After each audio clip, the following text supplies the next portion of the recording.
ঢোকা যাবে না। এখন বলো, আপেলগুলো আমরা এসে গেছি আপেল বাগানে। হ্যাঁ, কিছু গাছে দেখো নেই একদম, আর কিছু গাছে একদম ভরা আপেল।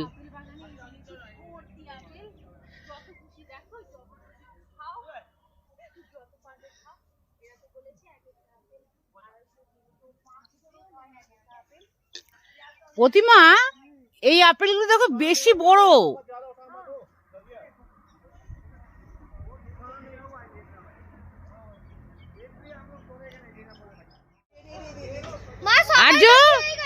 আর্য আপেলগুলো কেমন লাগছে? তাজা তাজা দেখছো, থোকায় থোকায় ভর্তি। তুমি আপেলের ভিতরে ঢুকবা, আমি তোমার ফটো তুলে দেবো। ঢুকবো, দাঁড়াও।